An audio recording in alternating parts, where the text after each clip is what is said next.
Massachusetts Commission on the Status of Women started this Advocacy Day at the Statehouse about 4 years ago.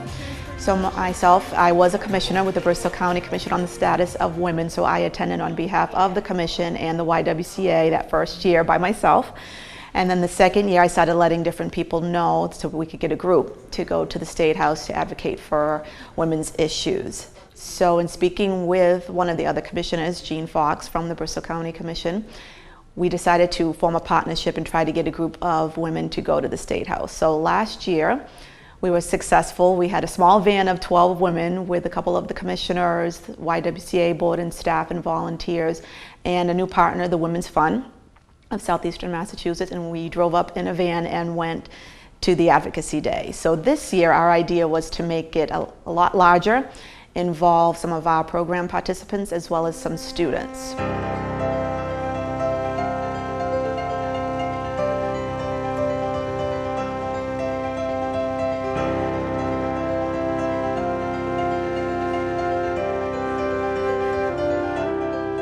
We focus a lot on government and how young people can take part in government and participate. So our essential question for the year, it's on the wall up there, is what's my voice and how can I express it?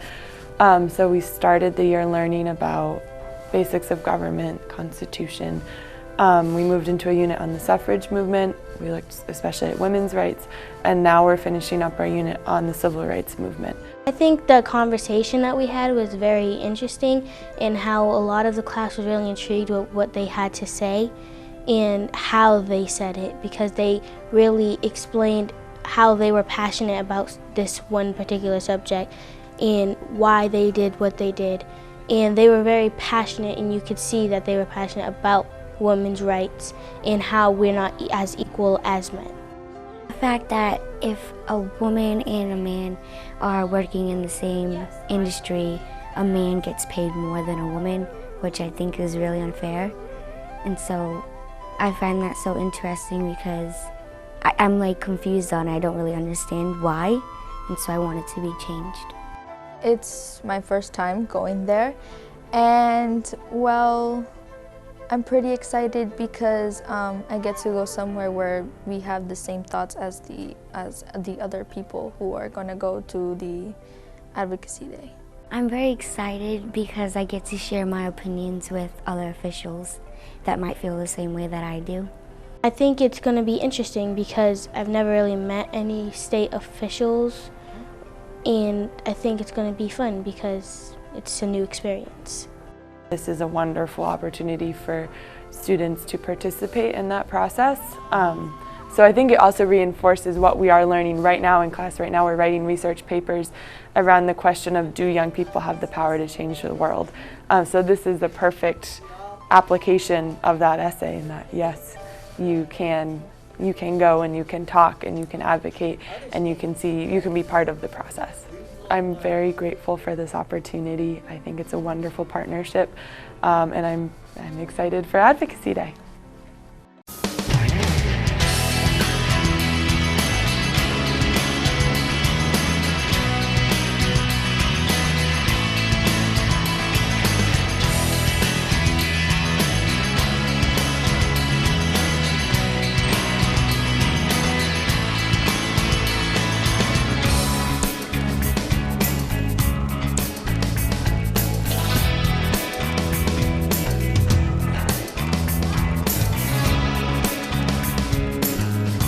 On behalf of the Massachusetts Commission on the Status of Women, I wanted to thank you so much for joining us today to advocate.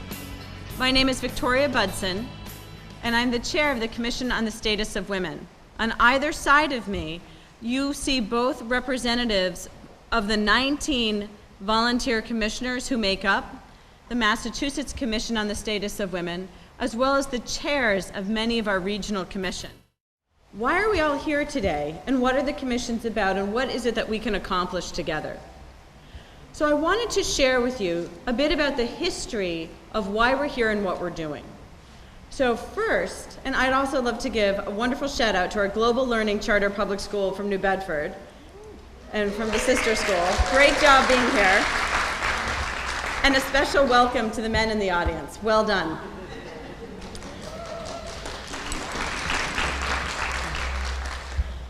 The Massachusetts Commission on the Status of Women was created by statute in 1998. You've met a number of the 19 volunteer commissioners, and they're appointed by the governor, the Senate president, the caucus of women legislators, and the Speaker of the House. And the reason that this permanent, effective voice for women was created is because it is challenging, even for good, well-meaning people, to get it right legislatively. It is hard to extrapolate the needs of others. And even when you want to do the right thing, knowing how to do the right thing and what the key issues are takes input. It takes input from an active citizenry. And there are those of you who are in this room today because you care deeply about women. You're going to be speaking with people today who want to get it right, and you're the expert. Sometimes people talk about women as if women were a small percentage of the population. People used to say a minority, but I don't like to say that anymore because when people say minorities, they're referring to the majority of the population, and that doesn't seem right. Women make up the majority in all 351 cities and towns across the Commonwealth. Getting it right for women isn't something we do if there's time or extra money. Getting it right for women and girls is the ball game. One of the bills we're advocating on today is the Equal Pay Act and the paycheck fairness issues. Women, on average in the United States, make 77 cents on the white male dollar. But when we look a little deeper, it's not the same for each woman and therefore for each family. African American women are making in the mid-60s on the white male dollar. Native American women are making 60 cents on the white male dollar. Latina women are making 55 cents on the white male dollar. It's not just important for each woman and her family to close this gap. It's important for everyone in Massachusetts. When women have more resources in their pockets, those resources are spent on Main Street. They enable entrepreneurship to be successful and businesses to thrive. Women prioritize spending on healthcare, on education, and on sustainable needs for themselves, their families, and their communities. What we're able to accomplish here together changes how every person's life feels. Now, people often sometimes think, well, why is it so important that women's voices are heard? Why can't we just have an advocacy day generally? And the reason that it's so important is though women are the majority, and note we also do the majority of labor in our communities, paid and unpaid. We do the majority of work in our homes. Women define what lives feel like, look like, and what they can accomplish.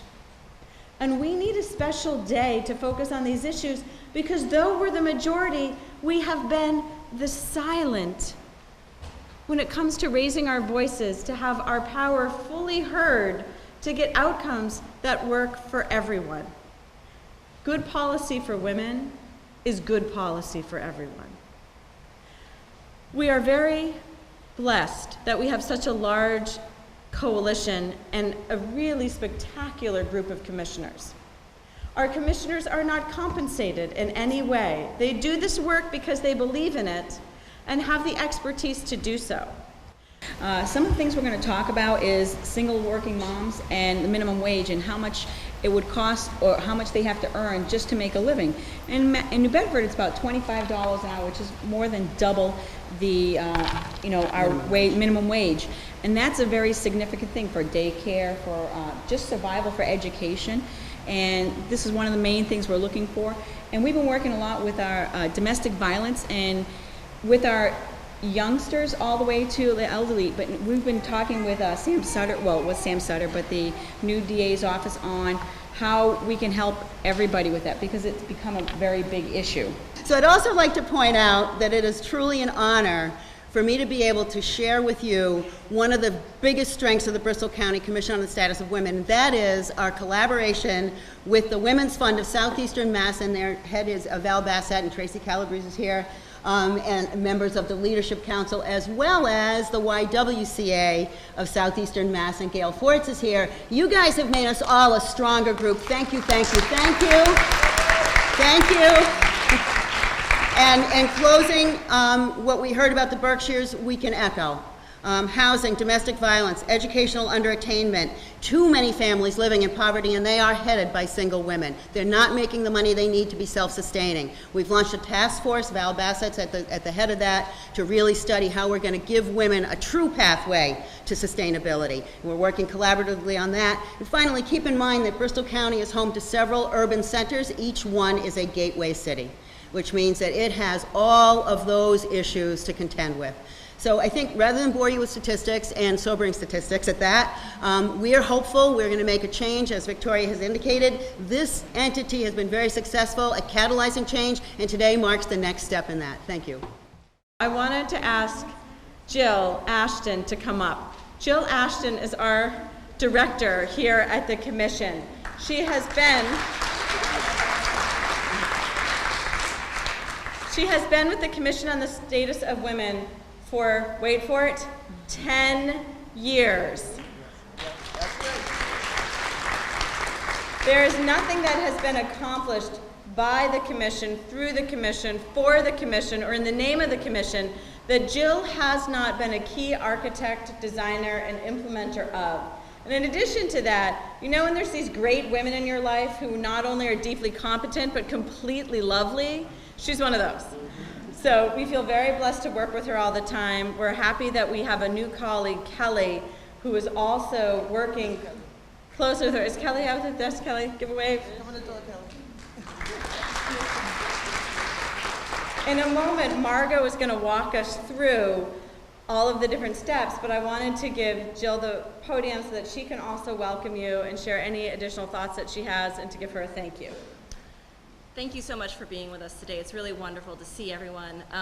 We're just thrilled that you've chosen to participate in this important event. If you have any questions at all or need support in your visits, please do not hesitate to speak to either myself or to Kelly. We want to guide you and make you feel comfortable and confident, and we're just so happy that you've chosen to be part of this advocacy effort on behalf of the Commission. So thank you.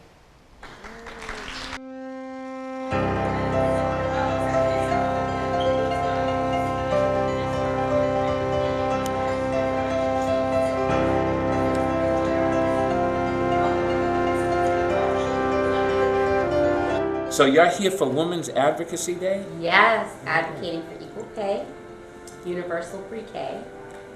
Okay. Very important issues. I think we talked to you about it last year. I'm supportive of doing more for free K, at least in terms of trying to prioritize where we can begin. With the idea that I think the older cities, the gateway cities should get the first. They need it the most, they can benefit from it the most, so hopefully we'll see something forthcoming in the House, this legislative trend, because the speakers mentioned something to that effect. But I wish you, I wish you a productive day. Hopefully you'll get to see some of my colleagues. As I came in this morning, I saw a lot of cars in the lot.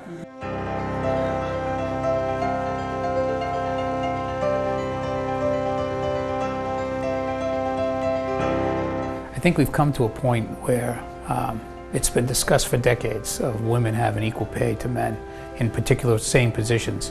It's about time that we really act on it now. There's study after study. There are naysayers, obviously, but I think it's an important aspect of public life is to make sure that we protect women in their opportunity for employment. There shouldn't be a glass ceiling anymore. In addition, I think one of the things is there'll be naysayers, so we want to make sure we have some studies done, and expanding that through that program would be a great opportunity for women and our society at large. We always talk about our children, protecting our children, and caring for our children. Studies have shown that the pregnancy of a woman is key to their healthy baby. So if there's anything that we can do, particularly in the workplace, to assist women who are pregnant and just after birth, it's an important part, because those are costs that somewhere down the line could be detrimental to us as a society.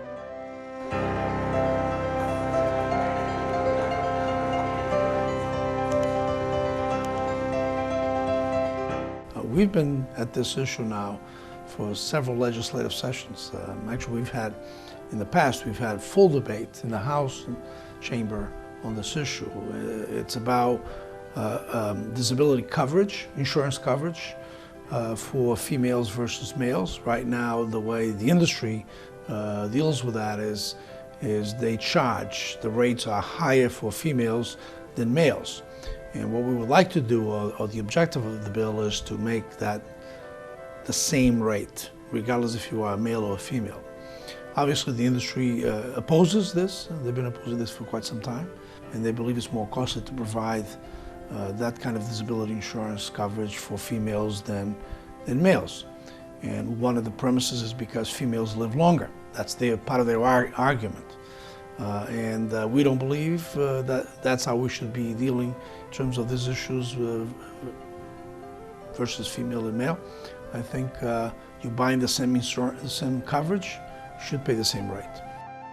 This is about you being able to go and take care of either your child or your sick parent or yourself or your spouse, and take up to 12 weeks off from work. Your job is guaranteed when you come back, and being paid for it. Right now, there's a federal law which all states have to comply with, which is 12 weeks of unpaid family leave. And again, if you work for an employer that has 50 or more employees. This state version that I have filed, you would have to work for an employer that has 11 or more employees. So it would actually broaden the coverage in terms of that, and it would be paid. This bill would also address other issues, such as breastfeeding in the workplace, things of that nature that this bill would make, so employers would have to make reasonable accommodations for certain aspects of when you have a child.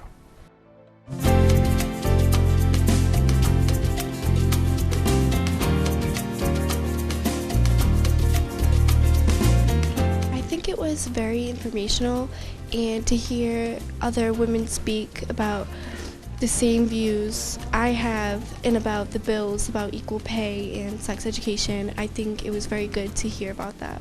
It was a very important day to meet some of the senators and learn some of the issues that are going on in the life I live in now. I've never been to the Statehouse before. I feel like I gained courage. I feel like I gained courage because I wouldn't really talk about any of the kind of situations that go on at home. Some of the best lessons you learn while you're in school or when you're out of school. And especially now, because our schools are so test-driven, that things like this, teaching kids how to advocate for themselves, little things like making eye contact when you talk to people, the importance of shaking hands, and actually seeing who your elected officials are. It's very important.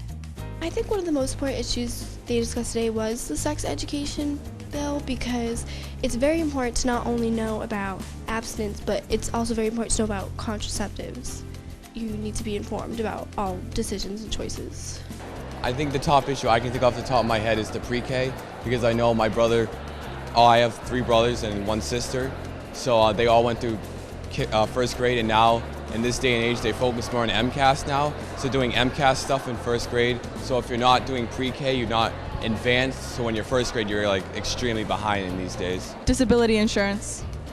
Because my mom has a lot of disabilities and she has to pay 75% more than men, and also she's also not getting the same amount of money.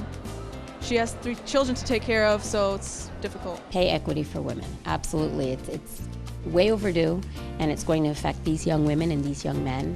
And I think, you know, because of all the change that's happened, these kids, I don't think they realize all the fight that had to get us to this point.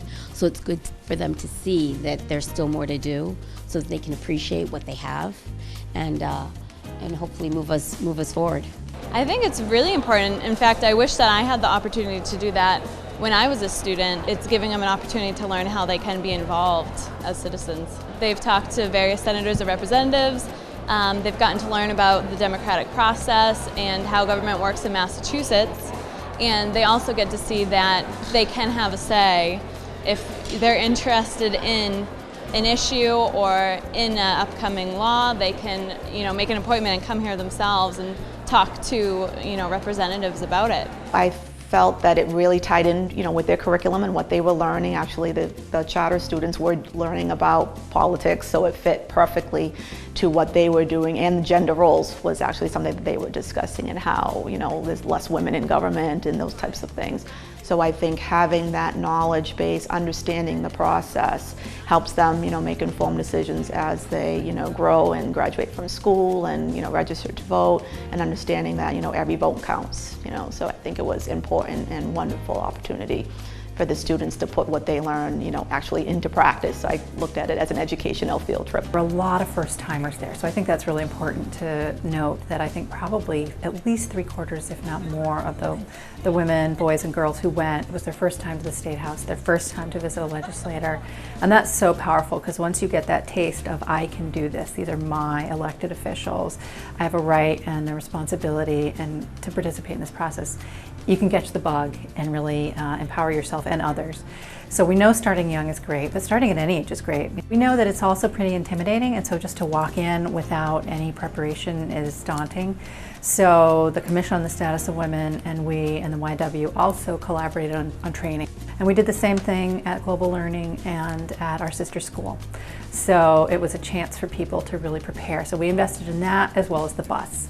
And I'm sure you've heard we went from a van of 12 last year to a bus of 50 this year. So I think that speaks to the real hunger and excitement to learn and participate among not just the women, but the people of this region in working on meaningful solutions to these challenges. Well, I think it's important because it affects their day-to-day life right now. Many of the students talked very eloquently about the struggles that they see their parents facing. A lot of them live in single-family homes, might be with a mother or a grandmother, and how they're struggling just to make the day-to-day ends meet. So having the equal pay for equal work bill was particularly important to the young women at our sister school who are students, and the young men who were students at Global Learning Charter, because they see the same struggles that their parents face and the sisters or their future partners. So they want to make sure that it's important as to have the male voice, in this issue, that it's really important to have equal pay.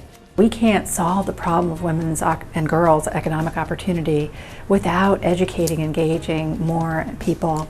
And we especially want to engage low-income women and girls. And we also want to engage boys and men in the solution. This is really a community issue. It's not just a women's issue. We're talking about women, many single families in New Bedford and in the area. So this is really the next generation as well we're talking about. And I've already had preliminary discussions with a couple of our partners to see how we can take this to the next step. Not just with the students, but just in general, make it larger next year, involve more people from not just New Bedford, but really expand it to Greater New Bedford, maybe Fall River.